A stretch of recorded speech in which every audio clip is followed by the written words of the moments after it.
Certaines et certains d'entre vous ont bien sûr deviné le premier sujet que je vais partager avec vous. C'est évidemment quelque chose qui tourne autour de la confidentialité. Mais je vais vous pousser un peu plus loin.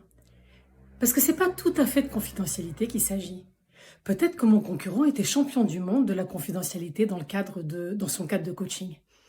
Mais en fait, ce qui l'a disqualifié, c'est pas ce qui s'est passé dans la séance de coaching puisqu'il n'y en a pas eu. Mais ce sont ses comportements dans les couloirs où il faisait des grands coucous à tout le monde et son name dropping incessant pendant l'entretien avec Françoise. C'est ça qui a fait dire à Françoise, celui-là, il va aller raconter ma vie à toute la maison. D'un point de vue commercial, les pratiques de mon confrère étaient sans doute excellentes. C'est du reste probablement comme ça qu'il s'est attiré les bonnes grâces du DRH et de la responsable de formation. Mais du point de vue de Françoise, à qui ce coaching avait été présenté comme une opportunité de corriger ses défauts de management, ça s'est révélé éliminatoire. Se remettre en question à travers un coaching, d'accord. Prendre le risque de devenir la risée de tous ses collègues, jamais.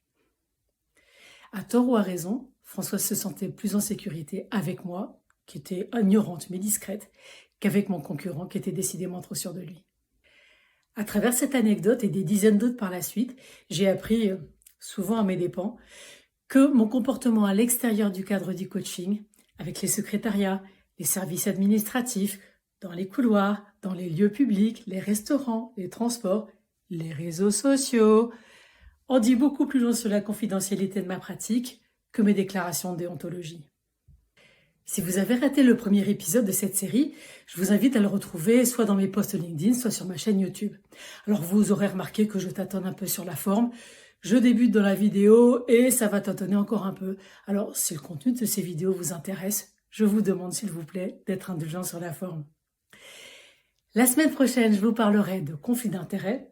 Et en attendant, il reste 2 places et 2 places seulement à la séance de supervision d'essai que j'anime le 7 octobre de 10h à 11h30 à Vanves.